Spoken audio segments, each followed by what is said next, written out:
بسم اللہ الرحمن الرحیم۔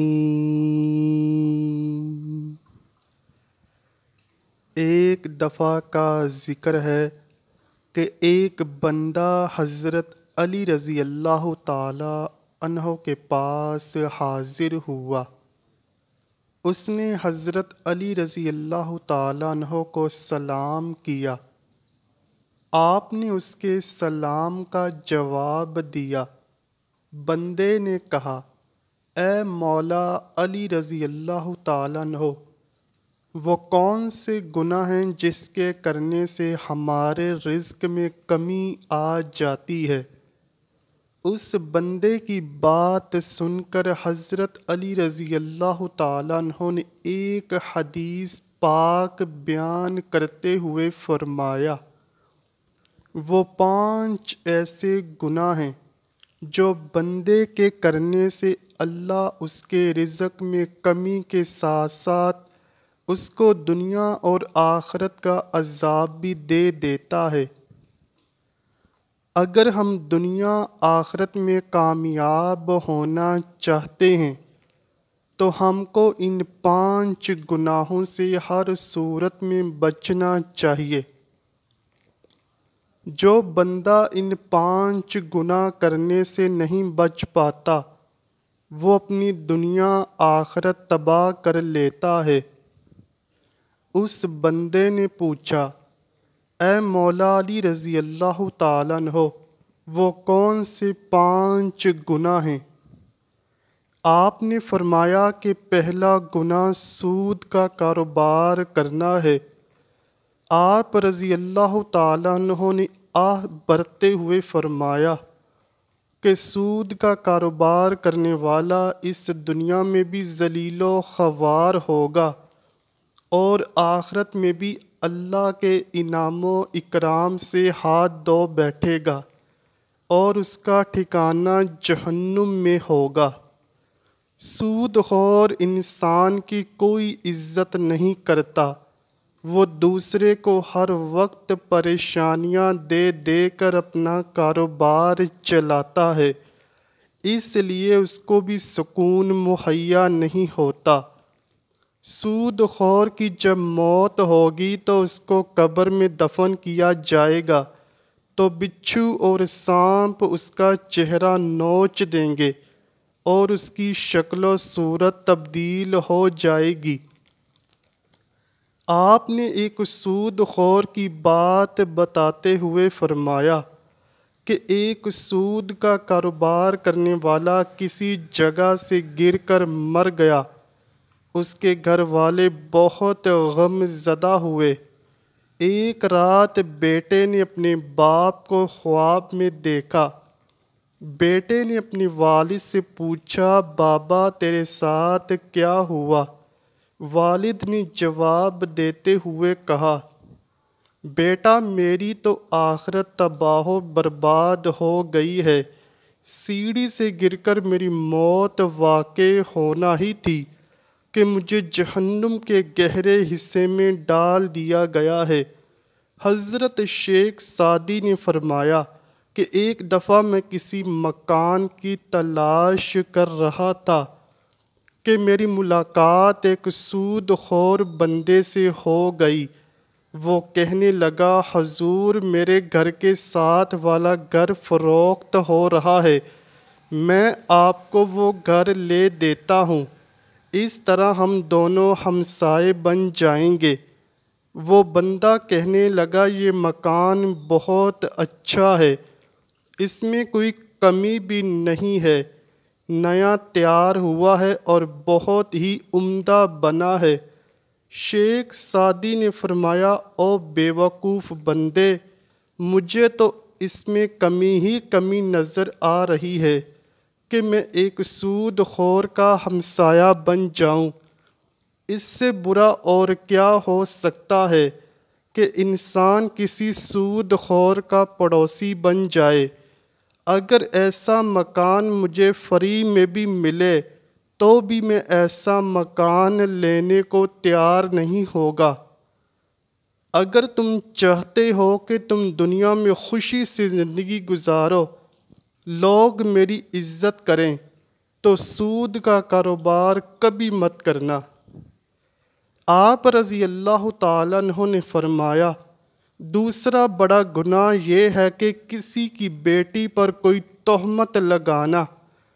اللہ پاک کا فرمان ہے کہ جو کوئی نیک عورت پر تہمت لگاتا ہے اس کی دنیا اور آخرت تباہ و برباد ہو جاتی ہے، اور فرمایا تم کسی کی بیٹی سے شادی نہیں کر سکتے تو اس پر تہمت مت لگاؤ، کیونکہ اس کے بوڑھے ماں باپ نے سارا دن محنت مزدوری کر کے اپنی بیٹی کو جوان کیا، اس کی تربیت و پرورش اچھے طریقے سے کی، اب اس کی بیٹی جوان ہو گئی ہے تو علاقے کے لوگوں نے اس کا رشتہ لینے کی بجائے اس پر تہمت لگانا شروع کر دی کہ یہ بندے کے پاس ہے ہی کیا جو اپنی بیٹی کو جہیز میں دے کر رخصت کر سکتا ہے۔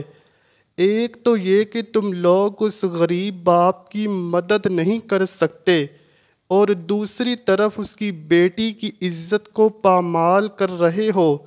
اگر تم چاہتے ہو کہ اللہ اس دنیا اور آخرت میں مجھے بہترین صلہ دے تو کبھی بھی کسی کی جوان بیٹی پر تہمت مت لگانا۔ اگر تم کسی کی بیٹی پر آج تہمت لگاتے ہو تو وہ گھوم پھر کر کل تیرے سامنے ہی آئے گی، اس لیے ہم کو ایسے گناہوں سے بچنا چاہیے۔ تیسرا گناہ یہ ہے کہ یتیم بچے کا مال کھانا۔ جو بندہ کسی یتیم بچے کا مال کھاتا ہے تو اللہ اس کے سارے نیک اعمال ختم کر کے اس کو دنیا اور آخرت میں رسوا کر دیتا ہے، اور جب وہ مر جاتا ہے تو اس کی اولاد کے ساتھ بھی وہی ہوتا ہے جو مرنے والا اس دنیا میں کر کے گیا ہوتا ہے۔ ہمیں چاہیے کہ یتیم بچے کے سر پر ہاتھ رکھیں کہ بیٹا فکر مت کرو، جس چیز کی ضرورت ہو مجھ سے لے لینا۔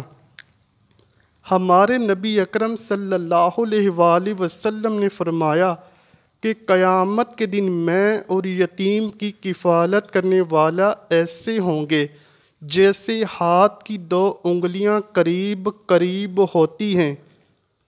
چوتھا گناہ شرک کرنا ہے کہ اللہ کے سوا کسی اور کو خدا ماننا ہے۔ سب سے بڑا گناہ شرک کرنا ہے۔ اللہ پاک کا فرمان ہے کہ اگر میں چاہوں تو سارے گناہ معاف کر دوں، مگر شرک کرنے والے کو کبھی معاف نہیں کروں گا۔ حضرت علی رضی اللہ تعالیٰ عنہ نے پانچواں گناہ جادو کو کہا ہے کہ جو بھی کوئی کسی پر جادو ٹونا کرتا ہے کہ اس بندے کا فلاں نقصان ہو جائے۔ آپ نے فرماتے ہوئے کہا ہے کہ جادوگر کا کھانا پینا حرام ہوتا ہے۔ جادوگر کے بارے میں بیان کرتے ہوئے آپ نے یہاں تک فرما دیا ہے کہ جادوگر دائرہ اسلام سے فارغ ہو جاتا ہے، وہ کفر کرتا ہے۔ جادوگر کسی پر جادو کرتا ہے تو وہ ایک نہ ایک دن گھوم پھر کر جادوگر پر ہی الٹا پڑ جاتا ہے۔ اگر آپ دنیا اور آخرت کو بہتر بنانا چاہتے ہیں تو ایسا خطرناک گناہ کبھی نہ کرنا۔ یہ 5 ایسے گناہ ہیں جن کے کرنے سے انسان اپنے اللہ کو ناراض کر دیتا ہے۔ جب اللہ ناراض ہو جاتا ہے تو اس بندے کی دنیا میں بھی عزت نہیں ہوتی، وہ ذلیل و خوار ہو کر رہ جاتا ہے، اور ان گناہوں کو کرنے والے کا انجام جہنم ہے۔ ہمیں چاہیے کہ ہم ایسے گناہوں سے دور رہیں تاکہ اللہ ہم پر اپنا کرم نازل فرمائے۔ دعا ہے اللہ پاک ہم کو ان 5 گناہوں سے دور رہنے کی توفیق عطا فرمائے، اور ہم سب کو اپنے پیارے حبیب صلی اللہ علیہ وآلہ وسلم اور ان کی آل پاک سے سچی اور پکی محبت کرنے کی توفیق عطا فرمائے، آمین یا رب العالمین۔ امید کرتا ہوں کہ آپ کو ویڈیو ضرور پسند آئی ہوگی۔ اگر ویڈیو پسند آئی ہے تو ویڈیو کو لائک کیجئے، شیئر کیجئے اور چینل کو لازمی سبسکرائب کیجئے۔ کمنٹ سیکشن میں اپنی رائے کا اظہار بھی ضرور کیجئے گا۔ ملتے ہیں اگلی ویڈیو میں، تب تک کے لیے اللہ حافظ۔